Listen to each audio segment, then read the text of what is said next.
शिक्षक अभ्यर्थी परेशान है कि आखिर बहाली की प्रक्रिया पूरी क्यों नहीं हो रही। सरकार की तरफ से दावा किया जाता है कि सरकार गंभीर है, सारे प्रयास हो रहे हैं, कुछ मामले हाईकोर्ट में लंबित हैं, इनकी वजह से देरी हो रही है। और पिछले दिनों जो पटना हाईकोर्ट में कुछ मामले गए थे, उनको लेकर सुनवाई होनी थी और एक बार फिर मामला टल गया है।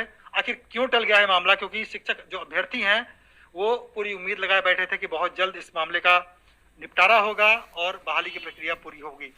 हमारे साथ प्राथमिक शिक्षा निदेशक हैं डॉक्टर रंजीत कुमार सिंह। हम उनसे जानेंगे कि सर आखिर क्या वजह है, क्यों ये बार बार मामला टल रहा है, एक बार फिर ये मामला टल गया है।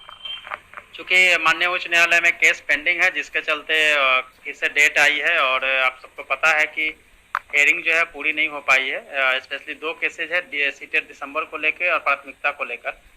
तो हालांकि जो हेयरिंग नहीं हो पाई है तो कहीं ना कहीं जो है इसमें डिले हो रही है, लेकिन 6 से 8 तक का जो हमारा मेरिट है ऑलमोस्ट सभी जगह का आ चुका है। उस पर आपत्ति ऑनलाइन ली जा रही है और आपत्ति भी का डेट भी समाप्त होने वाली है। 1 से 5 के लिए भी नियोजन इकाई से आग्रह किया गया है और उस पर दबाव बनाया जा रहा है कि जल्दी से जल्दी वो 1 से 5 का भी हमने एनआईसी पे डालने के लिए कहा ताकि ट्रांसपेरेंसी बनी रहे। लेकिन जहां तक डिले होने का सवाल है तो आप सबको पता है कि चूंकि माननीय उच्च न्यायालय में पेंडिंग है केस, इसके चलते डिले हो रहा है। लेकिन प्रोसेस जो है वो हम लोगों ने जारी रखा है। तो प्रोसेस जारी रखने से क्या होगा कि जैसे जो भी जिस भी तरह के ऑर्डर्स आएंगे उसको हम लोग इम्प्लीमेंट करने की स्थिति में होंगे। एक सवाल जो बार बार ये अभ्यर्थी परेशान इसलिए है कि चुनाव की घोषणा होगी तो बहाली प्रक्रिया पूरी नहीं हो पाएगी, और आखिर क्यों सरकारी वकील पेश नहीं हो पा रही हैं। मतलब ये 2 सवाल अभ्यर्थी लगातार पूछ रहे हैं। एक्चुअली क्या है, 2 अलग अलग एडवोकेट के पास एक केसेज है। एक तो जो हैं वो ऑलरेडी वहाँ 2 केसेज में उपलब्ध थे। दूसरे जो मैटर था उसमें हम भी जानना चाह रहे थे कि सरकारी वकील नहीं उपलब्ध हो पाई हैं, तो उनसे बातचीत हो रही है कि क्या क्या कारण था। लेकिन नेक्स्ट टाइम जब ऐसी मौके आएंगे तो शायद उपलब्ध भी होंगे और उस पर डिसीजन भी हम लोग को फाइनल मिल पाएगा। आखिर चुनाव की घोषणा होने के बाद क्या बहाली प्रक्रिया पूरी नहीं हो पाएगी? देखिए, चुनाव प्रक्रिया को लेकर लोगों में कई तरह की आशंका है कि चुनाव हो जाएगी तो कैंसिल हो जाएगा, चुनाव नहीं होगी, चुनाव के बाद जो है नहीं होगी बहाली। ऐसी कोई बात नहीं है। एक बार जब गवर्नमेंट कोई भी वैकेंसी निकालती है तो उसको भरने की प्रक्रिया जो है पूरी करनी ही होती है, पहली बात। दूसरी बात है कि चूंकि हमारे यहाँ टीचर की कमी है तो बहाली तो होनी ही होनी है, क्योंकि हम ऐसा नहीं कर सकते हैं। चूंकि सरकार की प्राथमिकता है एजुकेशन, प्राथमिकता हमारी जो है वो टीचर का अपॉइंटमेंट और शिक्षा को बेहतर करने का। तो जब तक शिक्षक नहीं रहेंगे स्कूल में तब तक बेहतर नहीं हो सकता है। तो ये युवाओं को सोचना चाहिए कि ऐसा कभी नहीं होगा कि चुनाव हो गया या चुनाव हो रहा है तो हमारी वैकेंसी कैंसिल हो जाएगी या वैकेंसी नहीं रहेगी।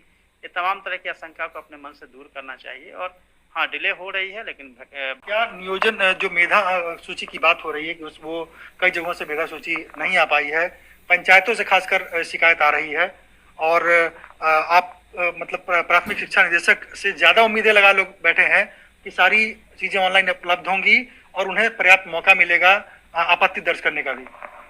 देखिए, आपत्ति दर्ज करने का जहाँ तक सवाल है, आपत्ति दर्ज करने के लिए हम लोगों ने मौके उनको दिया है और पहली बार आपने देखा हो कि एनआईसी के हमने लिंक दिया है।